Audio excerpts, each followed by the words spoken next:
स्वागत और अभिनंदन है माननीय कि कृपया अपना स्थान ग्रहण कर हमें अनुग्रहित करें।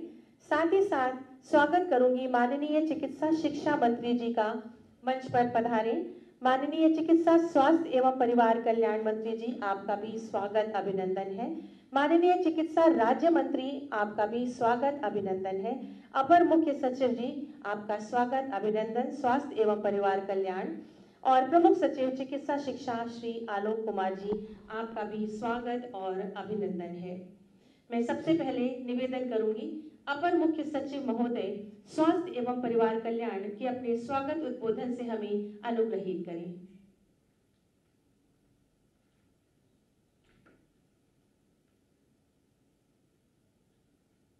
परम आदरणीय मुख्यमंत्री जी, आदरणीय चिकित्सा स्वास्थ्य एवं परिवार कल्याण मंत्री जी, आदरणीय चिकित्सा शिक्षा मंत्री जी, आदरणीय चिकित्सा स्वास्थ्य एवं परिवार कल्याण राज्य मंत्री जी,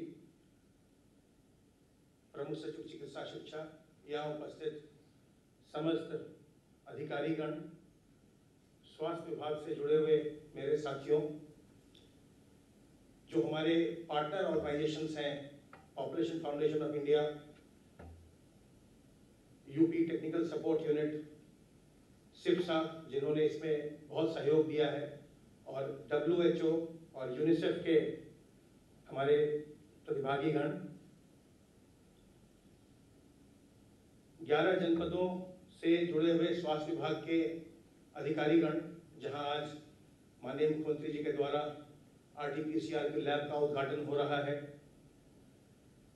मीडिया के साथियों और लिंक से जुड़े हुए तथा यहाँ उपस्थित देवी और सज्जनों, मुझे आज इस अत्यंत महत्वपूर्ण दिवस पर आप सबों का स्वागत करते हुए अपार हर्ष का अनुभव हो रहा है। मैं आभारी हूँ माननीय मुख्यमंत्री जी का और माननीय मंत्रीगण का, जिन्होंने अपने व्यस्तम कार्यक्रम में से हमारे लिए समय निकाला है। और आज विश्व जनसंख्या दिवस के अवसर पर जो हम कार्यक्रम आज करने जा रहे हैं, उस ऐतिहासिक कार्यक्रम में आप लोगों की प्रतिभागिता हमें प्राप्त हो सकी है। आज का दिन प्रदेश और स्वास्थ्य विभाग के लिए एक अत्यंत महत्वपूर्ण दिन है, जब माननीय मुख्यमंत्री जी के द्वारा प्रदेश की जनसंख्या नीति जो 2021 से 2030 तक के लिए होगी, उसका अनावरण होगा। साथ ही आज 11 जनपदों में RT-PCR की नई प्रयोगशालाओं का लोकार्पण भी, शुभारंभ भी माननीय मुख्यमंत्री के द्वारा किया जा रहा है। याद कीजिए कि जब मार्च 2020 में अपने प्रदेश में कोरोना का पहला केस आया था, तो हमारे पास RT-PCR की और कोरोना की जांच करने के लिए एक भी प्रयोगशाला नहीं थी। आज के 11 प्रयोगशालाओं के शुभारंभ के बाद 44 जनपदों में यह व्यवस्था हो जाएगी। सीतापुर में प्रयोगशाला का निर्माण हो रहा है, जो बहुत शीघ्र प्रारंभ हो जाएगा, और जो बाकी के 30 जिले हैं बच गए, उनमें भी RT-PCR की प्रयोगशालाएं बनाने का निर्णय माननीय मुख्यमंत्री जी के द्वारा लिया जा चुका है, और उस पर माननीय स्वास्थ्य मंत्री जी के निर्देश पर हम लोग आगे भी काम कर रहे हैं। इसी के साथ आज एक और बहुत ही महत्वपूर्ण कार्य प्रारंभ हो रहा है। उत्तर प्रदेश तकनीकी सहायता इकाई की मदद से एक ऐप बनाया गया है, जिसका नाम ही उस पूरे ऐप को परिभाषित करता है। इस ऐप का नाम ही है उत्तर प्रदेश के स्वास्थ्य केंद्र, और ये जितने भी हमारे मंडलीय चिकित्सालय, जिला चिकित्सालय, सामुदायिक स्वास्थ्य केंद्र, प्राथमिक स्वास्थ्य केंद्र, स्वास्थ्य उपकेंद्र, जितने भी हमारे स्वास्थ्य केंद्र हैं, उन सबों को समाहित करते हुए वो ऐप है, जिसमें कि नक्शे पर सब दिखाई पड़ते हैं और आप गांव तक जा सकते हैं। जैसे आप किसी भी ब्लॉक में जाएं, आप देख सकते हैं उस ऐप पर कि वहाँ कितने स्वास्थ्य उपकेंद्र हैं, कितने प्राथमिक स्वास्थ्य केंद्र हैं, और इससे जो नियोजन है, जो नई इकाइयाँ बनती हैं नियोजन में और उसके इकाइयों के अनुश्रवण में बहुत बड़ी सहायता मिलेगी विभाग को। और साथ ही साथ बहुत जल्दी इसे हम जनता के लिए भी ओपन कर देंगे, जिससे लोगों को अपने घर के नज़दीक कौन सा स्वास्थ्य केंद्र है वो भी उनको पता चलेगा, और वहां जाने का रास्ता भी वही ऐप दिखलाएगा कि कैसे आप वहां तक कितनी दूरी है, कहाँ कैसे पहुंच सकते हैं। तो ये भी एक बहुत बड़ा कदम, और इसके अंतर्गत जो विभाग के लिए इसमें सभी कुछ उपलब्ध है कि जो इकाई है वहाँ कितने लोग कार्यरत हैं, वहाँ कितनी दवाइयाँ उपलब्ध हैं, हर चीज़ दिखाई पड़ेगा। तो ये अपने आप में एक तकनीकी दृष्टिकोण से बहुत ही बड़ा कदम है जो विभाग को और सुदृढ़ बनाएगा। श्रीमान, आज माननीय मुख्यमंत्री जी प्रदेश की नई जनसंख्या नीति का अनावरण करेंगे, और ये जो नीति है ये अत्यंत समावेशी बनाई गई माननीय मुख्यमंत्री जी के और माननीय स्वास्थ्य मंत्री जी के निर्देशन में। एक अच्छी जनसंख्या नीति में न केवल सभी उम्र के लोगों के स्वास्थ्य संबंधी सभी समस्याओं का ध्यान रखा जाना चाहिए, अपितु प्राकृतिक संसाधनों के साथ जनसंख्या के संतुलन पर भी बल दिया जाना चाहिए। जनसंख्या का स्थिरीकरण एक अत्यंत वांछित उद्देश्य है, और अगर जनसंख्या बेतहाशा बढ़ती रहे तो जो हम डेमोग्राफिक डिविडेंड की बात करते हैं वो अपने आप में खुद ही बेमानी हो जाता है। जनसंख्या एक सही अनुपात में रहे तभी डेमोग्राफिक डिविडेंड का लाभ भी हमें मिलता है। उत्तर प्रदेश की जनसंख्या सन 1981 में 10.51 करोड़ थी, और 40 साल में ये जनसंख्या दुगनी से भी ज्यादा हो गई है। आज हमारी आबादी 23 करोड़ से भी ज्यादा है। एक बात जो हम बार बार देखते हैं टोटल फर्टिलिटी रेट में, अभी भी हमारा टोटल फर्टिलिटी रेट 2.8 के आसपास है। ये जब गिर करके टोटल फर्टिलिटी रेट 2.1 होता है तब हम ये कहते हैं कि ये रिप्लेसमेंट फर्टिलिटी रेट आ गया। लेकिन जो पॉपुलेशन मोमेंटम होता है उसके कारण से 2.1 होने के बाद भी जनसंख्या बढ़ती रहती है, और उस जनसंख्या को स्थिर होने में और भी कई साल लगते हैं। इसलिए ये बहुत आवश्यक है कि हम इस पर पूरे प्रयास अभी से करें, और ये नीति जो है जिसका दृष्टिकोण सर्वजन हिताय सर्वजन सुखाय है, वो इस दृष्टिकोण को इसमें समाविष्ट करती है कि सभी वर्गों का और सभी उम्र के लोगों का के स्वास्थ्य संबंधी समस्याओं का निराकरण हो और हम प्रदेश प्रगति के पथ पर बढ़े। ऐसे अवसर पर, ऐसे पुनीत अवसर पर और ऐसे महत्वपूर्ण अवसर पर माननीय मुख्यमंत्री जी ने हमें अपना समय दिया, बहुमूल्य समय दिया, आशीर्वाद दिया। माननीय चिकित्सा शिक्षा मंत्री जी, माननीय स्वास्थ्य मंत्री जी, माननीय स्वास्थ्य राज्य मंत्री जी और आप सभी लोग प्रतिभाग कर रहे हैं। मैं आपका हृदय से स्वागत करता हूं और माननीय मुख्यमंत्री जी का हृदय से आभार भी व्यक्त करता हूं। बहुत बहुत धन्यवाद। बहुत बहुत धन्यवाद, आभार सर। इसके बाद मैं अति आदर के साथ माननीय चिकित्सा स्वास्थ्य एवं परिवार कल्याण मंत्री जी से निवेदन करूंगी कि अपने उद्बोधन से हमें अनुग्रहित करें।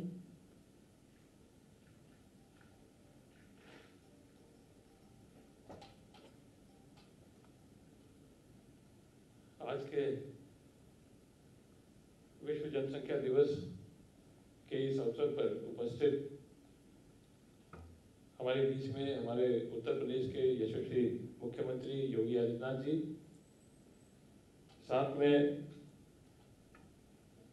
हमारे उत्तर प्रदेश के चिकित्सा शिक्षा मंत्री आदरणीय सुरेश खन्ना जी, राज्य मंत्री श्री अतुल गर्ग जी, हमारे अपर मुख्य सचिव अमित मोहन जी, चिकित्सा शिक्षा के प्रमुख सचिव अरूप कुमार जी और उपस्थित सभी हमारे स्वास्थ्य विभाग के जितने भी अधिकारीगण, हेल्थ पार्टनर्स, मीडिया के लोग। जैसे अभी आपको जानकारी दिया गया कि आज विश्व जनसंख्या दिवस के साथ में हमारे 11 लैब का भी उद्घाटन है और एक ऐप का भी आज उद्घाटन होना है, जिसके बारे में पिछले 6-8 महीने से हम लोग काफ़ी दिनों से TSU से आग्रह करते हुए इसको बनाया गया है। बहुत ही महत्वपूर्ण ऐप भी है जिसके बारे में अभी अपर मुख्य सचिव ने आपको बताया भी है। इसके बारे में जनसंख्या एक महत्वपूर्ण बिंदु है पूरे विश्व में। इसके लिए 1987 में इसको एक दिन घोषित किया गया था, इसी आधार पर कि उस समय ये लगा कि विकसित देशों में जनसंख्या बढ़ती जा रही है और इसको नियंत्रण करने के लिए एक जागरूकता के लिए एक पर्टिकुलर दिन को इसको निर्धारित किया जाए, जिसके कारण से 1987 में यूएनडीपी के माध्यम से इसको घोषित किया गया था। हमारे उत्तर प्रदेश में 23.4 करोड़ की जो अभी जनसंख्या है, जो हमारे भारत का 16% भाग है और ब्राजील के बराबर है, और उसका भी पूरे विश्व में अगर हम देखेंगे तो उसका 2.8% उसका भागीदारी है आज हमारी जो जनसंख्या उत्तर प्रदेश की है।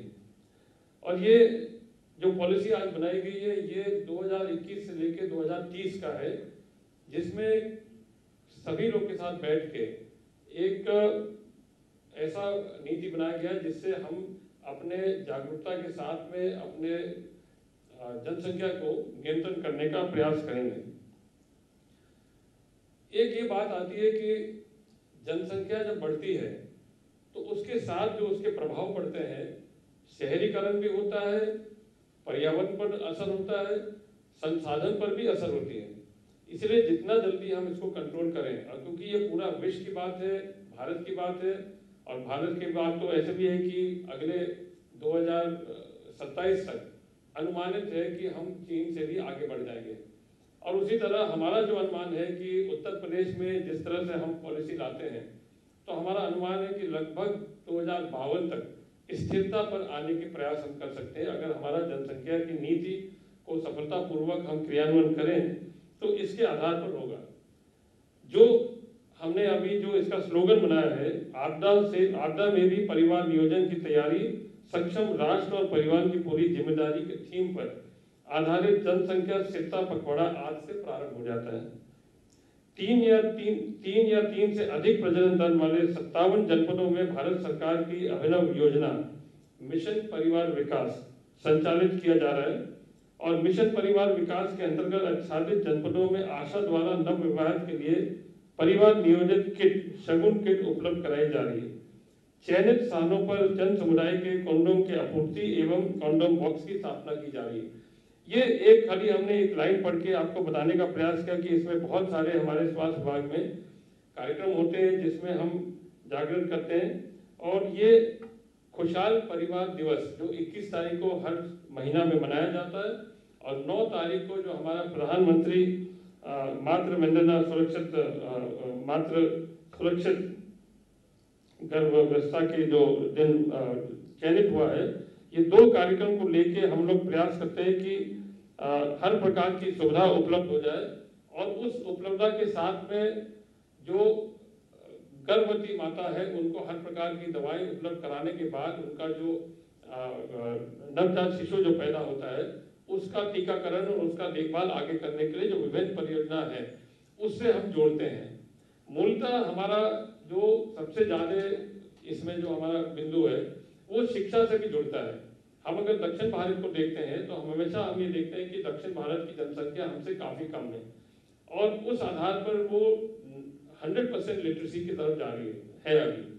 तो 100% लिटरेसी की जब बात करते हैं और जब हम यहाँ पर शिक्षा का दर बढ़ाते हैं, उसी आधार पर हमारी जनसंख्या नीति को भी नियंत्रण करने में बहुत बड़ी सफलता प्राप्त होती है। और ये जो कार्यक्रम हमारा, चाहे वो जननी सुरक्षा योजना है, जननी शिशु सुरक्षा योजना है, प्रधानमंत्री सुरक्षित मातृ अभियान है, और ये विभिन्न जो हमारे परियोजना जो आज हमारे साथ चल रहे हैं, ये एक मातृ शिशु मृत्यु दर और मातृ शिशु दर को कम करने का एक होता है। और इसी से हमारा TFR जो जिसको हम कहते हैं कि 2.7 से 2 तक लाने के लिए या 2.1 तक लाने के लिए ये 2030 तक लाने की जो आवश्यकता है, तब जाके एक समानता पैदा होता है जिसमें हमारा एक लगभग एक स्थिरता आने की प्रयास होती है। तो इसमें हम सभी लोग को देखना है कि हमारे स्वास्थ्य विभाग में बच्चा पैदा होने के बाद से लेके उसका पोषण की व्यवस्था, उसका कुपोषण का व्यवस्था, उसका NRC में करना, और जो हमारे गर्भा जो माता है उसका पूरा देखभाल करना, उसके जो 3 बच्चों के बाद में उसका काउंसलिंग करना, एडोलेसेंट जो किशोर अवस्था की जो बच्चे हैं 10 से 14, 15 से 19 के अनमैरिड ऐसे बहुत सारे लोग हैं, उनकी भी काउंसलिंग करना। साथिया केंद्र जो हमारे 57 जनपदों में चल रहे हैं उनके माध्यम से भी उनका काउंसलिंग करके उनको फैमिली प्लानिंग और बहुत सारे क्या बोलते हैं गर्भ निरोधक के बारे में, बास्केट ऑफ चॉइसेस के बारे में भी उनको समझाना, ये एक बहुत ज़्यादा आवश्यकता पड़ती है जो हमारे कार्यक्रम में सब पूरी तरह चल रहा है। तो इसलिए मैं ये कल इतना बताना चाह रहा था कि इन सभी कार्यक्रमों के साथ में जब हम इसको मिल के इन कार्यक्रम को सुदृढ़ रूप से चलाएंगे तो ये भी एक असर होता है हमारी जनसंख्या नीति के ऊपर, जिससे हम कई पैरामीटर्स को डील करते हुए उनको नियंत्रण कर सकते हैं और धीरे धीरे करके जागरूक करके हमारे इन जो नए दंपति जो कपल्स होते हैं इनको भी समझाने का एक पॉइंट मिल जाता है हमको। एक बात और मैं कहना चाहूँगा कि अभी माननीय मुख्यमंत्री के द्वारा जब सामूहिक विवाह का कार्यक्रम भी प्रारंभ हुआ था इसी उसमें, और अगर उसके पहले हम देखें तो उन्होंने कन्या सुमंगला योजना भी शुरू किया था कि नई जो बच्चियां जो पैदा होती है उनके नाम पर कुछ पैसा जमा होना और 12वीं क्लास तक उनका जब वो हो जाता है तो उनको एक रकम मिलता है और उसके बाद उनके गरीब परिवार को शादी कराने के लिए वो शादी भी तब जब वो 18 साल के ऊपर हो जाए और उनका टीकाकरण भी पूरा हो जाए, स्वास्थ्य से भी पूरी अच्छी तरह से उठ रहे, तब जाके उनकी शादी में पूरी तरह से सहयोग करके एक सामूहिक शादी का कार्यक्रम भी होता है। सामूहिक कार्यक्रम में भी हम उनको शगुन किट देते हैं, काउंसलिंग भी करते हैं, साथिया केंद्र में भी उनको ले जाते हैं। इस तरह करके विभिन्न कार्यक्रम को जोड़ते जोड़ते जोड़ते हम उनको जागरूक कर देते हैं कि नए कपल्स जो हमारे बीच में आते हैं उनको हम इनकरेज करते हैं कि आप अपने बच्चों का स्पेसिंग करना, 2 बच्चे तक सीमित रखना, ये सारे कार्यक्रम के अंतर्गत हमारे आते हैं। और इसी को लेके आज काफी अध्ययन के बाद आपका जनसंख्या नीति जो आज बनाया गया है जो 2030 तक है, इसको अच्छी तरह से इसको क्रियान्वयन करना, इन सब कार्यक्रम को भी साथ में ले जाना, इससे हमको उम्मीद है कि आगे भी हमको आवश्यकता पड़ेगी। इसमें आगे भी हमको लगता है कि इसमें हम काफ़ी सफलता के बाद हम 2030 तक अपना लक्ष्य हासिल कर पाएंगे। यही बात मैं बताना चाह रहा था। बहुत बहुत धन्यवाद। बहुत बहुत धन्यवाद माननीय। इसके बाद में अति आदर के साथ माननीय चिकित्सा शिक्षा मंत्री श्री सुरेश कुमार खन्ना जी से निवेदन करूंगी कि अपने उद्बोधन से हमें कृतार्थ करें।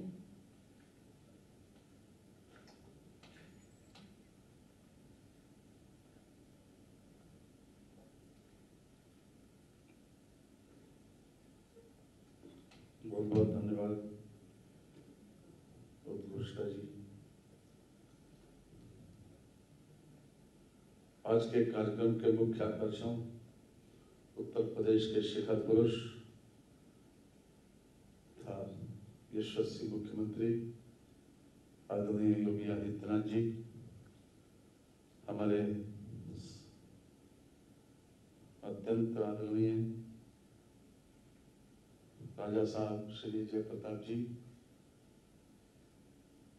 सम्माननीय श्री अतुल गर्ग जी, मंचासीन श्री अमित मोहन प्रसाद जी और श्री आलोक कुमार जी, मेरे समक्ष उपस्थित सभी सम्मानित अधिकारीगण तथा स्वास्थ्य विभाग से जुड़े हुए सभी कर्मचारी, पत्रकार एवं छायाकार मित्रों, मैं बधाई देना चाहता हूं अपने साथी मंत्री राजा साहब को, श्री जयप्रताप जी को, कि जिन्होंने आज विश्व जनसंख्या दिवस के अवसर पर ये महत्वपूर्ण कार्यक्रम आयोजित किया। साथ ही इस बात के लिए बधाई देना चाहता हूं कि आज 11 RT-PCR जांच हेतु BSL-2 स्तर की प्रयोगशालाओं तथा PHC तथा CHC ऐप का उद्घाटन भी इस कार्यक्रम में शामिल किया गया। जैसा कि आप जानते हैं कि कोरोना की महामारी ने पूरे विश्व को चौंका दिया। आज कितने लोग इसमें दिवंगत हुए हैं और हर प्रकार से हिंदुस्तान और उत्तर प्रदेश अपनी चिकित्सा सुविधाओं को लगातार बढ़ाने की दिशा में हम आगे बढ़ रहे हैं। उसी श्रृंखला में मुझे इस बात की कहते हुए प्रसन्नता है कि अब 11 जनपदों में जिस प्रकार से RT-PCR लैब्स यहाँ पर आज लोकार्पण के बाद प्रदेश में कुल 44 जनपदों में BSL-2 लैब स्थापित हो जाएंगे और जैसा कि अमित मोहन जी ने भी बताया कि बहुत जल्दी 30 जनपदों में भी हो जाएंगी। साथ ही साथ प्रदेश के 22 जनपदों के मेडिकल कॉलेजों में चिकित्सा शिक्षा विभाग के अंतर्गत स्थापित प्रयोगशालाएं क्रियाशील हैं, जिससे जनमानस को जनपदों में कोविड-19 की जांच रिपोर्ट शीघ्र उपलब्ध हो रही है। और इसके अतिरिक्त भी BSL-3 लैब्स भी हमारी निर्माणाधीन है, उसका भी जल्दी पूर्ण होकर वो भी क्रियाशील हो जाएगी। मैं स्वास्थ्य विभाग से जुड़े हुए तथा चिकित्सा शिक्षा विभाग से जुड़े हुए उन लोगों को बधाई देता हूं कि जिन्होंने इसको इस स्तर तक पहुंचाया है। आज मुझे कहते हुए इस बात की खुशी है कि विश्व जनसंख्या दिवस के अवसर पर उत्तर प्रदेश सरकार की ओर से माननीय मुख्यमंत्री जी, जो प्रदेश की सबसे बड़ी समस्या है, विश्व जनसंख्या दिवस के अवसर पर नई पॉलिसी को लॉन्च कर रहे हैं। मैंने समाचार पत्रों में भी देखा सरसरी तौर पर कि जो वित्त आयोग के द्वारा जो इस संबंध में एक ड्राफ्ट रिपोर्ट बताया गया है कि डाउनलोड कर दी गई है, उस पर ऑब्जेक्शंस मांगे गए हैं। शायद 19 जुलाई उसकी तारीख रखी गई है। ये एक अत्यंत सराहनीय प्रयास है, क्योंकि हम व्यवहारिक धरातल पर ये देखते हैं कि हम अपने कितने ही संसाधन बढ़ाएं, कितनी ही सेवाओं और वस्तुओं को हम इजाफा करें, लेकिन जनसंख्या वृद्धि की दृष्टि से अगर देखें तो सारे संसाधन छोटे और बौने मालूम होते हैं, वो अपने आप में अपर्याप्त मालूम होते। तो इसलिए बहुत ज़्यादा आवश्यकता इस बात की है कि हम जनसंख्या के स्थिरीकरण का प्रयास लगातार जारी रखें। 2000 में एक नीति आई थी, राष्ट्रीय जनसंख्या नीति, उसको ध्यान में रखकर इस नीति को बनाया गया है और इसमें बहुत ज़्यादा अधिक माइंड अप्लाई करके जितनी भी हमारे सामने समस्याएं रोजमर्रा में हम फेस करते हैं, उसके आधार के ऊपर जो ड्राफ्ट रिपोर्ट जारी की गई है, उसमें बहुत से प्रावधानों का समाधान, बहुत से प्रावधान उसमें किए गए हैं, बहुत सी समस्याओं का समाधान की तरफ वो इशारा करती है। वास्तव में जनसंख्या की वृद्धि ये हमारे लिए आज से नहीं, आज़ादी के समय हमारी आबादी 34 करोड़ थी, आज हम आज़ादी के 75वें साल के तक पहुँचते पहुँचते 100 करोड़ का इजाफा इसमें हो चुका है। और हर क्षेत्र में इस बात को सोचा जाता है, इसमें हर व्यक्ति इस बात को जरूर सोचने के लिए मजबूर है कि आखिरकार इस पर कब लोगों का ध्यान जाएगा, कब लोग प्रभावी तरीके से कार्रवाई करेंगे। 1975 में एक सरकार ने इसके ऊपर कार्रवाई की थी, 77 के बाद किसी भी पार्टी ने इसको अपने घोषणा पत्र तक ले जाने की हिम्मत नहीं जुटाई, क्योंकि ये एक ऐसा विषय बन गया कि लोगों ने ये महसूस किया एक तरीके से एक आस्थाओं का भी प्रश्न है और कहीं ना कहीं हमारी जो निरक्षरता है, क्योंकि निरक्षरता की वजह से समझदारी लोगों में कम है और हमारे वहाँ बड़ी पॉपुलेशन जिसमें अभी भी साक्षरता होने के बाद भी, लेकिन इस प्रकार की चीज़ों में वो बहुत सी चीज़ों को आस्था से जोड़ कर देखते हैं और नतीजा ये होता है कि उसको वो ये मानते ही नहीं है कि हमारी देन है। तो इसलिए आवश्यकता इस बात की भी है साथ साथ कि हम साक्षरता को भी इसके ज़्यादा बढ़ाएं, क्योंकि जितनी ज़्यादा एजुकेशन का प्रचार प्रसार बढ़ेगा, जितनी ज़्यादा समझदारी बढ़ेगी, उतना इस समस्या का अपने आप समाधान होता दिखाई पड़ेगा।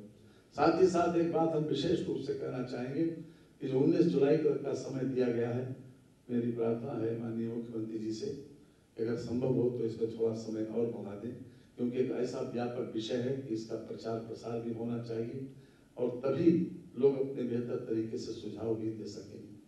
साथ ही साथ एक बात पर हम और फोकस करना चाहेंगे कि पुराना तजुर्बा हमको इस बात के लिए इंगित करता है कि किसी भी प्रकार का अगर हम प्रोत्साहन को हम ज़्यादा महत्व देंगे, किसी तरीके से अनुदान को ज़्यादा महत्व देंगे, अगर हम इंसेंटिवाइज करेंगे, तो मैं समझता हूँ कि वो ज़्यादा नीति कारगर होगी, बजाय इसके कि हम किसी प्रकार का अगर कोई दंडात्मक प्रावधान रखें।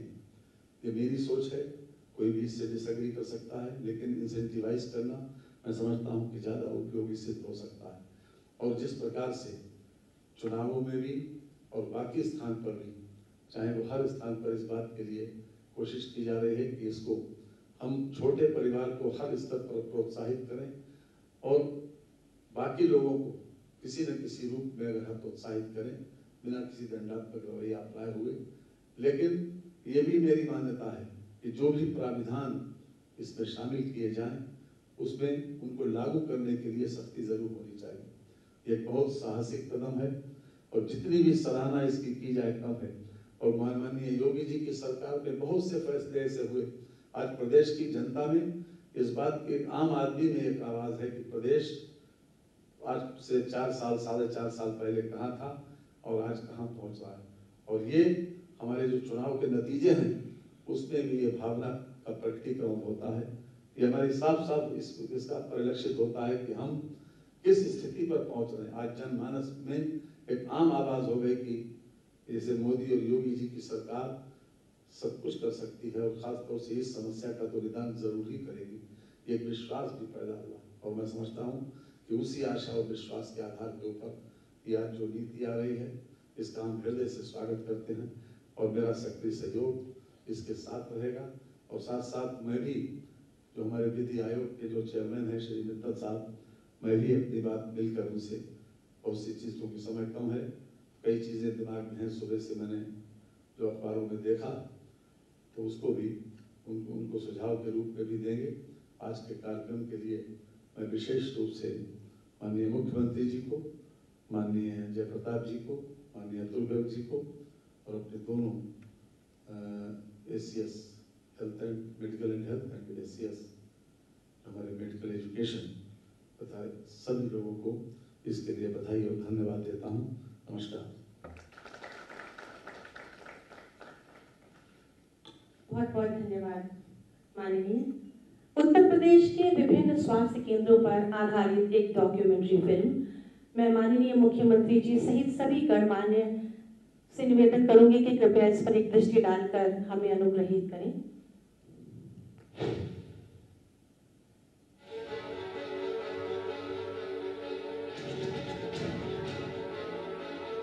हिंदुस्तान का सबसे महत्वपूर्ण प्रदेश है उत्तर प्रदेश।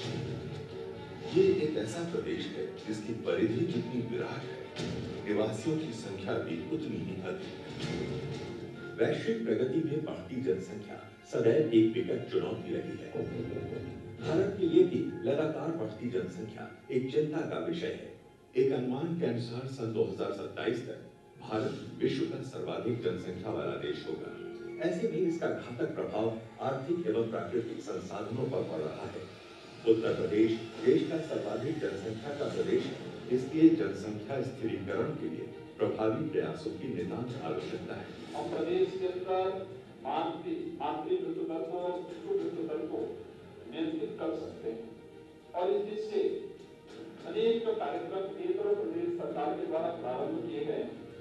इसमें जननी सुरक्षा योजना है, जननी शिशु सुरक्षा कार्यक्रम, प्रधानमंत्री सुरक्षित मातृत्व अभियान, प्रधानमंत्री मातृ वंदना योजना, ये सभी व्यापक पैमाने पर संचालित हो रहे हैं। वर्तमान सरकार द्वारा RMHCHA के अंतर्गत स्वास्थ्य सेवाओं में गुणवत्ता परक सुधार कर बेहतर स्वास्थ्य सेवाओं की पहुंच बढ़ाने का कार्य किया गया है।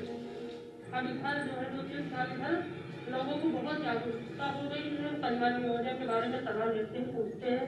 नवीन गर्भ निरोधक अंतराल इंजेक्शन एवं छाया गर्भ निरोधक सुई के वितरण के साथ ही नवविवाहित दंपतियों के लिए शगुन किट का वितरण किया जा रहा है।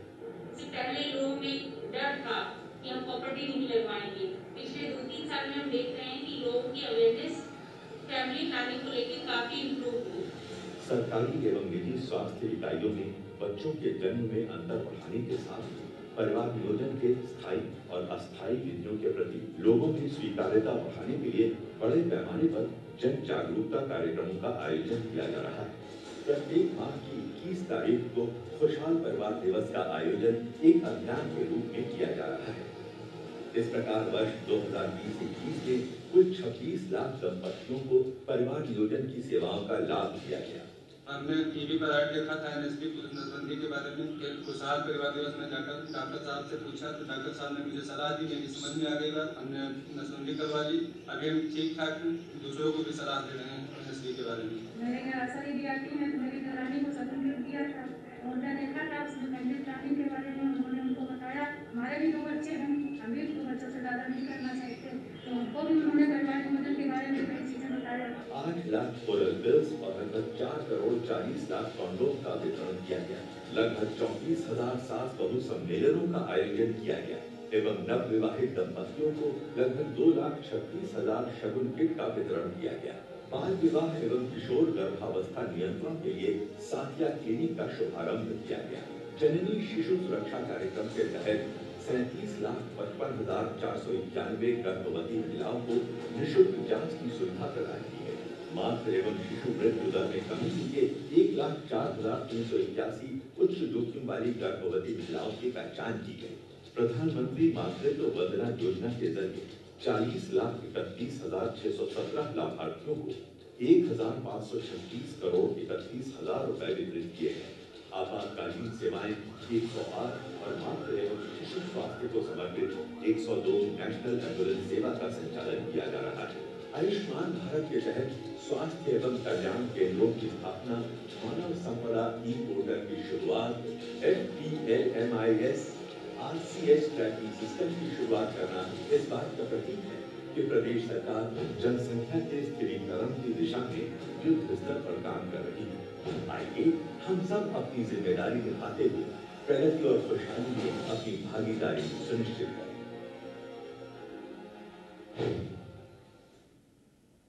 बहुत बहुत धन्यवाद, आभार माननीय।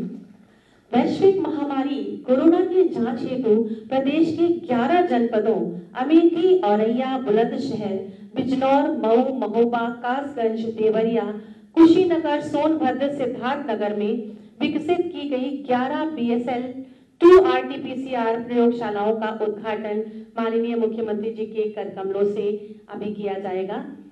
इनके लोकार्पण से BSL 2 RT-PCR प्रयोगशालाओं की संख्या में वृद्धि होगी, जिससे जनमानस को जनपदों में कोविड-19 की जांच रिपोर्ट शीघ्र उपलब्ध होगी।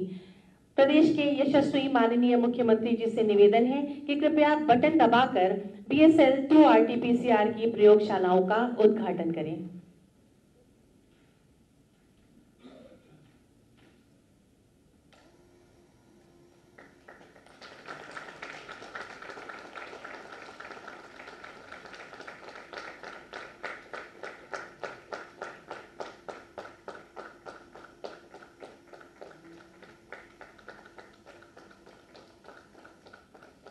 बहुत बहुत आभार और धन्यवाद।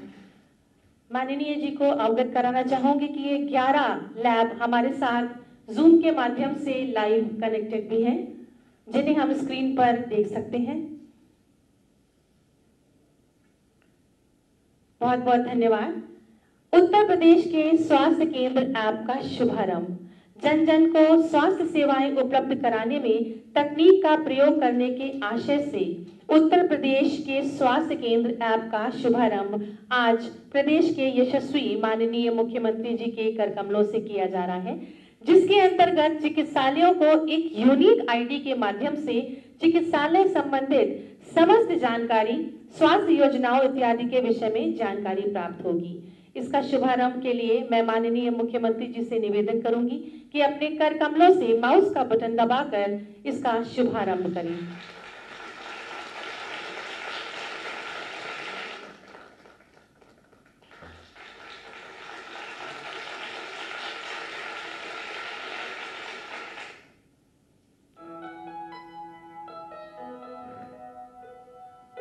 आदरणीय प्रधानमंत्री महोदय के नेशनल डिजिटल हेल्थ मिशन की परिकल्पना को साकार करने की दिशा में आज उत्तर प्रदेश स्वास्थ्य केंद्र एप्लीकेशन का शुभारंभ माननीय मुख्यमंत्री महोदय द्वारा किया गया है, जिसके लिए हम सभी लोग उनका आभार व्यक्त करते हैं। स्वास्थ्य एवं परिवार कल्याण विभाग द्वारा यूपीटीएसयू के सहयोग से प्रदेश के 25,000 से ऊपर स्वास्थ्य केंद्रों की डिजिटल मैपिंग करते हुए अलग अलग पोर्टल पर उपलब्ध औषधियों, मानव संसाधन एवं चलने वाले विभिन्न स्वास्थ्य कार्यक्रमों से संबंधित डेटा को एकीकृत करते हुए इस एप्लीकेशन को डिजाइन किया गया है। इस एप्लीकेशन की मुख्य विशेषताएं हैं: प्रदेश की सभी स्वास्थ्य इकाइयों को एक यूनिक फैसिलिटी आएगी। स्वास्थ्य इकाई संबंधित समस्त जानकारी एक ही जगह प्राप्त होगी। स्वास्थ्य इकाई के निर्माण से संचालन तक का प्रभावी प्रबंधन, एकीकृत जीआईएस लेयर के माध्यम से राज्य से गांव तक का डेटा देखा जा सकता है। एप्लीकेशन के मेन डैशबोर्ड पर राज्य के मैप पर श्रेणीवार सभी स्वास्थ्य इकाइयां देखी जा सकती हैं, जैसे कि जिला अस्पताल, स्पेशल अस्पताल। साथ ही स्वास्थ्य